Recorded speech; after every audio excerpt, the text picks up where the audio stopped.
Hey everyone, this is Rick, and welcome back to the Seed the Startup Journey, the entrepreneurship podcast sharing the origin stories of amazing founders and their companies in 20 minutes. If you're a student like me who's interested in startups, you might have this question.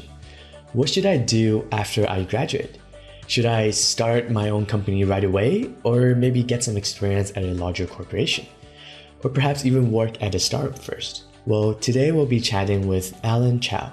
Allan has worked at a large corporation, Boeing, was also at Grubhub when it was first scaling up as a startup, and he's also one of the first few employees at Chowbus. Now he's the CTO at Bucket Listers, and I hope that through exploring his journey, you can also get a better sense of what you might want to do with a career. Hey Allan, thank you so much for coming onto our podcast. You've had quite a journey so far from Boeing to Grubhub, Chowbus, and now you're at Bucket Listers. While I don't think you founded any company, you're definitely someone who likes to build things and have worked with many founders before. So I'm really excited to hear your perspective on entrepreneurship. And to start, I wanted to go maybe in the beginning and ask a question that's pretty relevant for me right now since I'm about to graduate, which is, how did you first decide on a career path? You know what? The problem is I did not. Obviously joining Boeing, straight out of college, that's kind of like first job. Yeah, let's do it.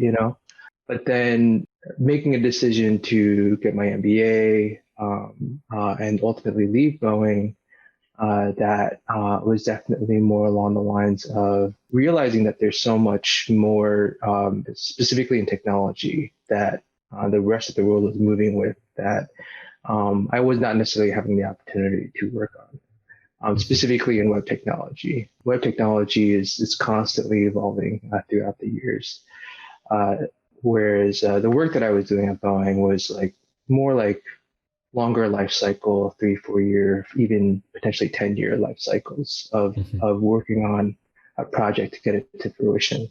But then ultimately, even transitioning over to more startup culture, that was more also really just more by happenstance than anything else. When my wife was like, you know what, I think we should live somewhere else, and so okay, let's look for jobs. And Grubhub was such a super good fit for me, where it was all about food, it was all about technology, it was all about making people happy. That was a super big deal, and that was something that I didn't even realize how important that was to me until after I left Grubhub. Almost all these things that's going on is Chowbus was me going back to that, right? And Bucket Listers now is me to continue on with that passion of making people happy, helping people discover new things, and an opportunity to build from scratch. These are all things that just happen, and it definitely did not have a particular plan in mind. I wasn't like, oh, by 38, I need to be CTO. Like, oh, by X, I need to have this position. Got it. Yeah, and you did have a really cool story that when we chatted last time, like you mentioned, while you were at Boeing, you kind of got bored and you were starting to build different projects. And one thing that you did was you helped restaurants build websites, and in return, you got free food. Could you talk a little bit more about that? Yeah, I mean, this is where I was debating, I was bored and I needed to do something on the side, and I really wanted to help restaurants that I loved succeed, because this was a hobby, and because this was something that I was experimenting with, as opposed to me having a deep professional knowledge, a deep background for. It didn't really feel right to actually charge money.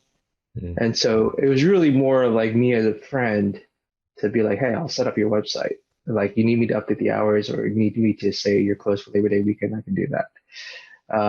And they're like, yeah, sure. We can pay you money. I'm like, just give me some food. That's what I loved about it. It's just kind of bartering and realizing how much what you value, and allowing that to further nurture my relationship with these people. Even though it's been 7 years since I've went to their restaurants on a regular basis. Still in touch with them, lifelong friends. It's great. Also, really awesome just to be like, I got free food, almost 3 meals a week on a regular basis. That's awesome.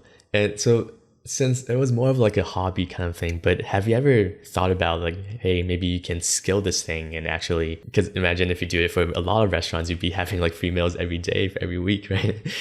Right, yeah. It always and again, kind of going back into like decisions, right? Hmm. Or it was around that time. It was like, oh, let's look for another job, and and it was a combination of, do I want to dive deep into career? Do I want to dive deep into potentially starting my own thing? Do I, figure, hey, current situation is a pretty good situation. Do I stay? Ultimately, it was later on when Grubhub came around. It was, oh, let's dive deep into the career. Yeah. And so when you did join Grubhub, what was the company at that time? Like, were they already scaling up and expanding? Yeah, so they were already pretty scaled. So Mm. this is right after the IPO. So they were Okay. already quite successful and big. They were Um, and this was shortly after the merger with Seamless. And so when I joined, the actual cultural merge and the operational merge and the technical merge were still in process. And so that was a lot of my work there was helping facilitate that merge on both the technical side and the cultural side. And I believe that later on, when you joined Chowbus, it was then at a bit of an earlier stage, right? I believe it was back when I first went to WashU as well. That's when I first heard about Chowbus, and I believe there were only a couple of restaurants that were available. That's about the time you joined, right? I actually launched St. Louis. I personally Uh, went down to St. Louis and worked with some people locally to sign restaurants and get it launched. And I mm, was employee 9 or 12, somewhere around there, where we were only operating in Chicago, and we were just starting up operations in Boston. And that mhm. was definitely a different experience from Grubhub. At Chowbus, where it's like, when you're that small, everyone's got to do everything, Yeah. and that's like one of the big things that anybody needs to jump into, whether it's HR, whether it's law, whether it's accounting, whether it's tech. Effectively, if you number one, if you are familiar with it, you have to jump in, right? Mhm. Uh, and then two, you have to have the right mindset to jump into something you don't know and learn on the fly. And so that was like such an amazing experience to understand how so many different things worked. Yeah. So to kind of add on to that, because as you mentioned, like, when you're joining a startup really early, everyone kind of has to do a lot of things. So I imagine it could be kind of hectic, right? Like, can you maybe share with us, maybe like a really challenging moment, or, like, because I imagine there's a lot of these like dark nights or times when it's just really hard to push through. Like, are there any of those stories at your early times in Chelbas? Yeah, actually, I also joined the bucket listers even Sure. like just recently. Like I've been with bucket list for 2 months now, and so there's definitely okay. There's the game plan for what I was hired for to focus on that plan and to but there's stuff that's on fire. Hmm. And so number one, realizing that there is a fire, and raising it up, and then being able to jump in and be like, I know exactly what we need to do. And so one of the things that for bucket listers is the website's a pretty established brand, and so as a Yeah. result, you do have quite a few people trying to maliciously perform things on the website to see if they can get any data. And so, number one, audit, figure out what's going on, find out that things are happening, and then prioritize the biggest fire, Yeah. stomp that out, stomp it out so it's maybe some smolders, and Hmm. then all right, what do we do to plan out the next step? Hmm. Yeah, no, that sounds pretty stressful, but at the same time, like, it could also be fun and you can learn a lot, like putting out all those fires. And I think that also reminds me, like, because some people say that if you're interested in starting a company, it's good to maybe work at a larger company first, whereas others would say it's good to go to a startup. And you've done kind of both, right? Like you've been at Boeing, you've been to startups as well, like Chowbus or bucket listers. What is your take on that advice? Yeah, so I think for entrepreneurs, I think that there is definitely a benefit. In general, when hiring somebody, if it's hiring somebody who's only worked at startups or hiring somebody who's only worked at larger companies, a potential downside of hiring somebody from a larger company is that uh, they may have been doing the same process, same established process for so long. Mhm. Being flexible and trying to do something different, or being or realizing or having that mindset of constantly exploring, constantly improving may not necessarily be there, because in a lot of times the role of improving a process is somebody else's job. But as an entrepreneur, that there's definitely that danger too. When working for a large company, you see how they've done it, and so by growing that experience and knowing how to and knowing how where pitfalls can be, it can actually potentially hold you back from Mhm. taking that leap. I think from what I've seen in interacting with different companies, so many times the success is 90% just willing to take the jump, just Mhm. doing it, and also kind of realizing, or maybe not even realizing that you have a 50-50 chance of whether this succeeding or not working out. But that's actually pretty good odds. And you Mhm. just go and it works out. And even if something doesn't work out, generally it's not catastrophic. It's something that can be handled.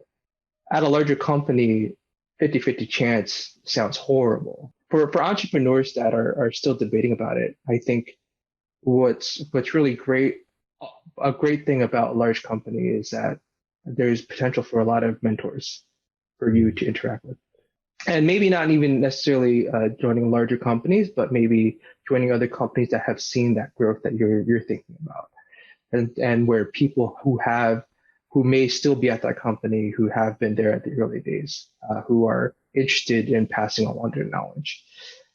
If you don't start out that way, it's really tough to find those mentors and get their time on a regular basis. Mhm. So um, I would say that's like probably the most valuable thing of working at a larger company. So I'm also curious, like what attracted you to all these different companies, like with Grubhub, Chowbus, Bucket Lister, like was it the founder? Was it the culture of those companies? Like what is it that startup founders should maybe take into account when they're trying to like hire good talent or attract good talent? Yeah, so Grubhub was really, hey, food, there's the job. It's not St. Louis. So um but Chowbus was really cool because I read an article about Chowbus where really focusing on trying to introduce people to Chinese food. Mhm. And that's effectively my life. Like I'm Yeah. just constantly going, you've never had this, you got to try this. And so that was when I met with the founders, and I started advising them on some of their operations, and what could how they could actually get stuff launched, and so that was where just seeing their earnestness,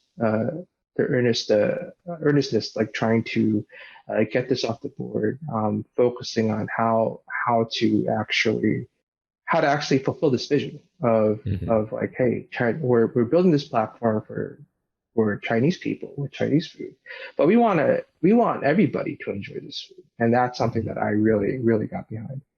And when I skipped later on to bucket listers, there's definitely the same thing in terms of the mission. You want to make an explorer out of everybody and help people just do it. Mhm. Why there is a concert, there's a festival, there's a helicopter ride. Like what's keeping, like obviously money, but money aside, what's keeping you from just doing it, right? And so And I really feel that Andy Lederman, the CEO and founder of Bucket Listers, really embodies that. On top of that, he's really hoping trying to build a culture that I believe that he's been pretty successful at, in a group of people that are willing to help each other out, really enjoying the work that they're doing, even though it's tough and it's hard. And so I'm really excited to build the organization with them. I was also wondering, what is your goal maybe 5 or 10 years down the line? Like right now you're the CTO at Bucket Listers. Are you thinking that maybe eventually you'll start your own company, or kind of what is your plan? If it all goes correctly, what I'm really hoping in 5 years is I'm looking to hire the engineering org at Bucket Listers right now. Again, we're extremely young company, and effectively what I'm looking for right now is who's going to be my successor here at Bucket Listers. And in 5 years, I hope to step down and move away and have this person replace me, really.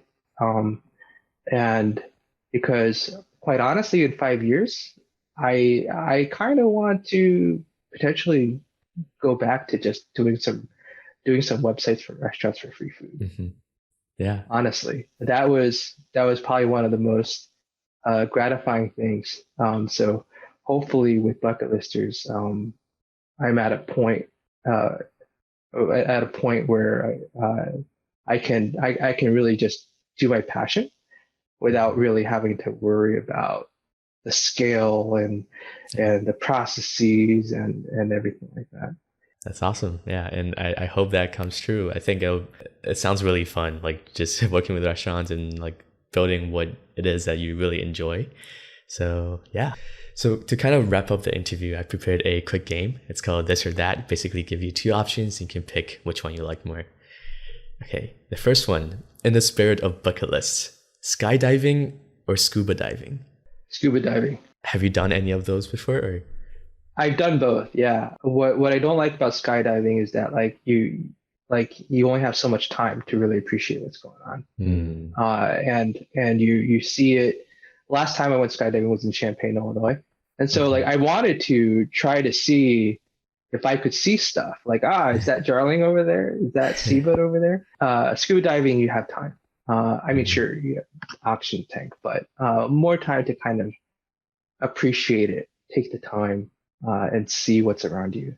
Yeah, I gotta try both of them. All right, this next one, podcasts or newsletters? Podcasts. Yeah, I'm constantly audio while doing laundry. I don't even know how I would be able to do laundry without a podcast. Yeah, it's just too boring. Right. Awesome. This one might be a tough one.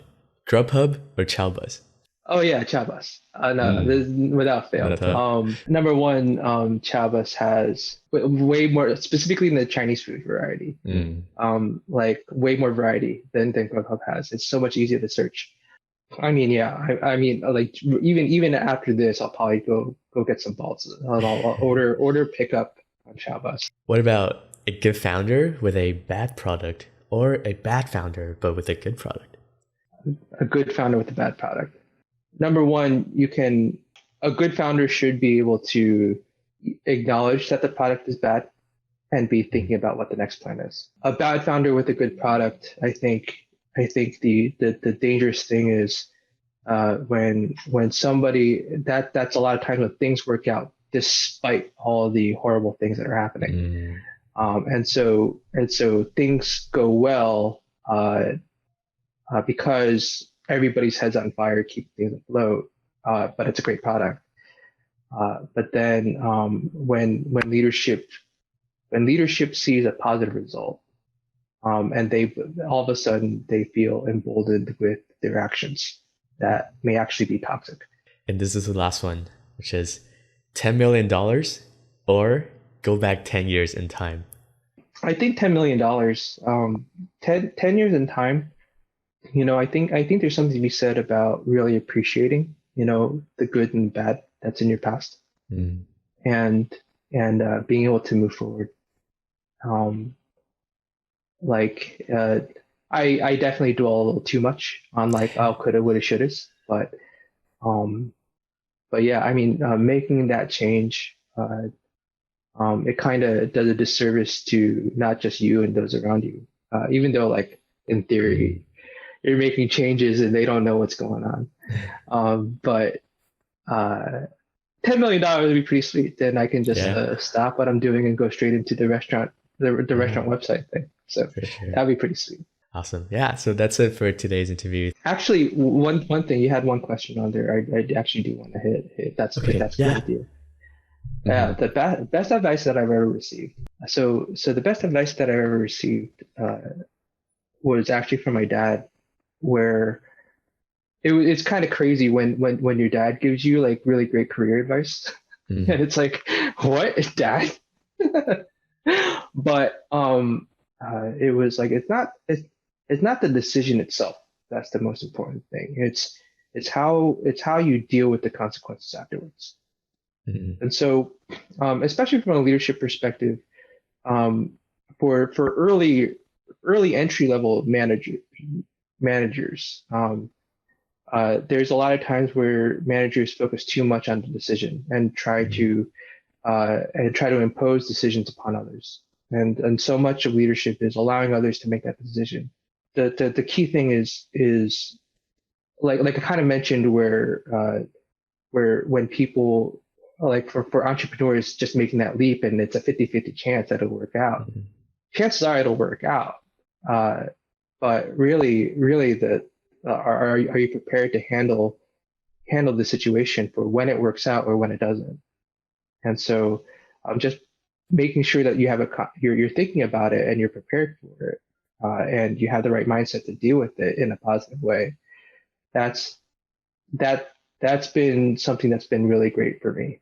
Yeah, no, it's definitely really good advice. Again, thank you for coming on. I didn't want to ask that just in case you had somewhere else to run, but no, thank you again for No, it's doing Sunday this. morning. It's great. Yeah. I hope you enjoyed this episode.